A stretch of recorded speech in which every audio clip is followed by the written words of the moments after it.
پورے ملک کی طرح راولپنڈی اسلام آباد میں بھی عید الاضحیٰ کے اجتماعات ہوئے۔ راولپنڈی میں سب سے بڑا اجتماع لیاقت باغ جبکہ اسلام آباد کا شاہ فیصل مسجد میں ہوا۔ نماز عید کے بعد اجتماعی طور پر دعا بھی کی گئی، جس میں ملک کی سلامتی اور اس وبا کے خاتمے کے لیے خصوصی دعائیں کی گئیں۔ راولپنڈی میں نماز عید کے بعد پنڈی بوائے شیخ رشید ملک دشمنوں اور سیاسی مخالفین پر خوب برسے۔ آج ہندوستان رافیل طیاروں اور ہیمر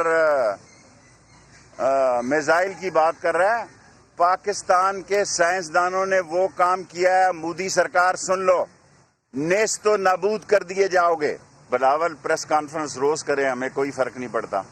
وہ کہتا ہے وہ نکلے گا ہی تو ہماری حکومت ختم ہو جائے گی۔ کیا بچوں والی باتیں کر رہے ہیں۔ اسلام آباد میں نماز عید کے بعد ہونے والی بارش نے موسم سہانا کر دیا۔ نمازیوں کا کہنا ہے کہ گرمیوں میں ٹھنڈ محسوس ہو رہی ہے۔ 4 دن پہلے میری تو وہ حالت تھی، بالکل سانس بند ہو رہا تھا۔ اللہ رب العزت نے ایسا موسم کر دیا کہ یقین کریں بھی جو ہے وہ ٹھنڈ لگ رہی ہے۔ نماز کی ادائیگی کے بعد شہریوں نے موسم کا خوب لطف اٹھایا اور تصاویر بھی بنوائیں۔ سہیل ملک، حق نیوز، اسلام آباد۔